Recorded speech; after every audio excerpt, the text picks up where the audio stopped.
Hello, this is Shamima Raman and my topic is MPLS. What is MPLS?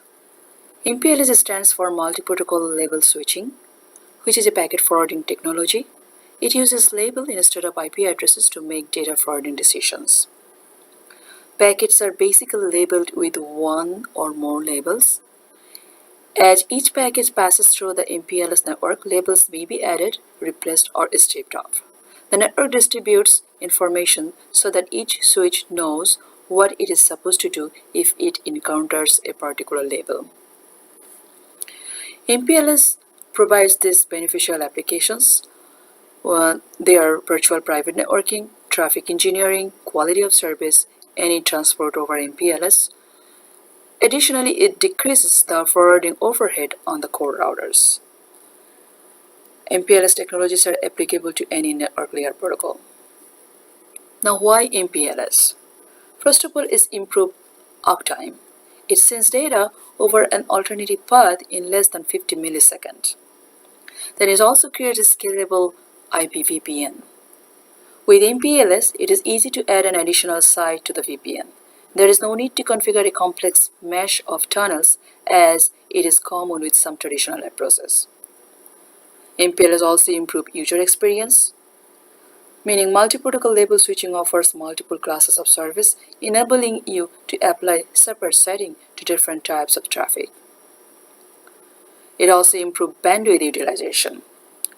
By putting multiple types of traffic on the same link, you can let high priority traffic borrow capacity from lower priority traffic streams whenever required. Conversely, when the lower priority traffic needs to burst beyond its usual amount of bandwidth, it can use any capacity that is not being used by higher priority services.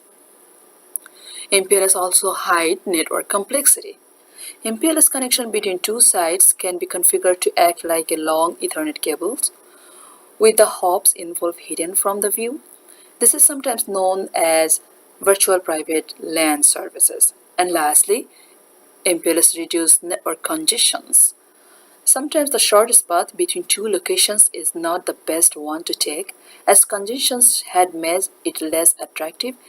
MPLS offers sophisticated traffic engineering options that enable traffic to be sent over non-standard path, and this can reduce latency. It also reduces congestions on the path that have just been avoided as a result of traffic engineering. Now, label is an important term for MPLS. Now, what is a label? A label is a short 4-byte fixed-length locally significant identifier which is used in order to identify a forwarding equivalence class. The label switch is put on a particular package to represent the forwarding equivalence class which that package is assigned to. Now, the structure of the labels. In the image, we can see the label value is 20 bits and the experimental use is 3 bits. And the bottom of stack is 1 bit and the time to leave is 8 bits. Now, where will the label be imposed in a packet? The label is imposed between the data link layer, which is layer 2 header, and the network layer, which is layer 3 header. The top of the label stack appears the first in the packet, and the bottom of the label appears at the bottom of the packet. And the network layer packet immediately follows the last label in the label stack. There are some important key terms necessary to understand MPLS. The first is label switching path. The label switching path is one unidirectional and it is made up of any layer 2 4 characters. So things based on destination IP addresses, port numbers, whatever it can find different path. Then level edge routers. The level edge routers is sitting on outside and the level switch routers is sitting on inside. Now here's a little nice diagram to understand all those key terms. The level switch path here showing by dotted line. You see here, if a packet needs to go from this router to this router, then it doesn't necessarily need to go by the shortest path. it can take the longest part of the hop around.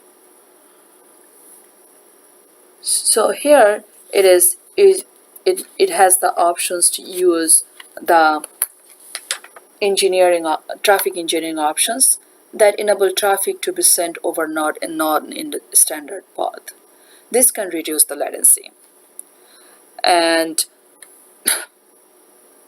so one path can be used for data and the other path can be used for voice. Their CE here is the customer edge. Now how MPLS works?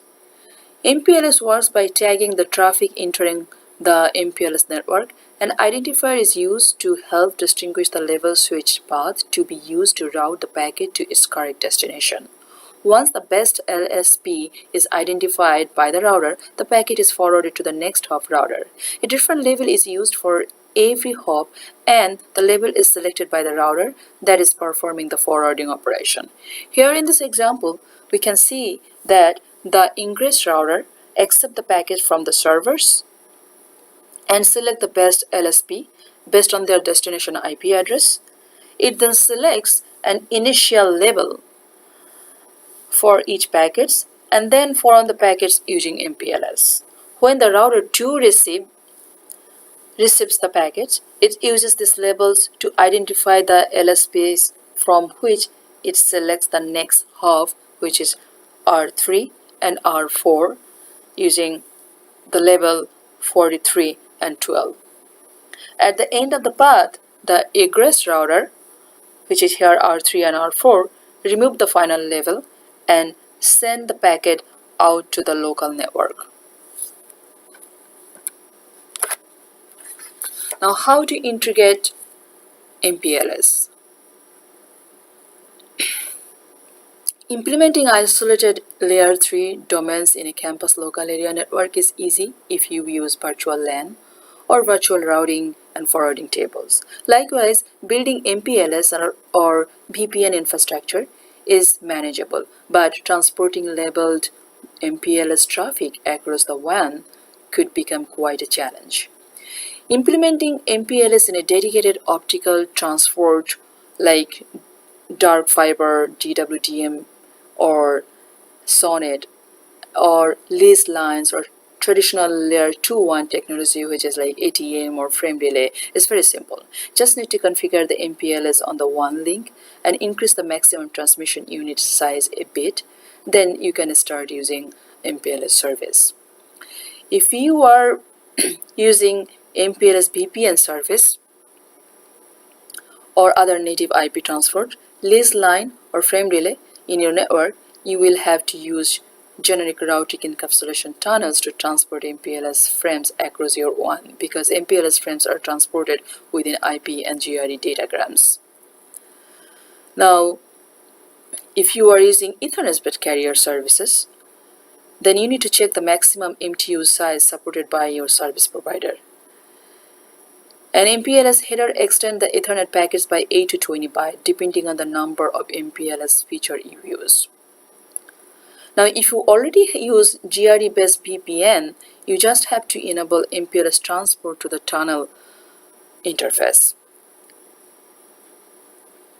And lastly, you can also integrate MPLS VPN technology with your enterprise WAN another way, which is a service provider offering carrier-grade architecture with its MPLS and VPN services could accept MPLS frames and IP datagrams from your customer edge router. Unfortunately, this option is almost never available as a standard service provider MPLS offering. Now, how we could secure MPLS? In pure MPLS IP VPN environments without internet access, where the network is used to connect different sites, the core network and the customer address space is concealed 100%. This means that no information is revealed to third parties or other internet. With no information revealed, hackers are unable to obtain access to critical information such as router IP addresses in order to perform denial of service attack and bring down the network. In addition, service provider prevents their routers from being reachable via the internet by using well-known techniques such as packet filtering, applying access control list to limit access only to the port of the routing protocol from specific areas within their network. In an environment where internet access is provided to the customer via the MPLS link, ISPs use similar mechanism to lock down their customer edge routers that provide access to internet. In addition, the router protocols used by the ISP have built-in mechanisms that are usually enabled and increase the security level even more. So in conclusion, I can say the multiple protocol level switching is particularly useful for situations where multiple types of traffic share a data connection, with some types of traffic requiring priority over others. Also, situations like new sites will need to be able to connect to many different locations while being entirely invisible to make other sites on the network. Other also important thing is uptime. Key locations have multiple connections so that alternative paths always exist. And also network congestion occurs sometimes on some connections. So this is why MPLS is widely used by the major telecom companies. It is also very popular with organizations that need a scalable one that can carry both voice and data. So these are my references, and that's the end. Thank you for watching.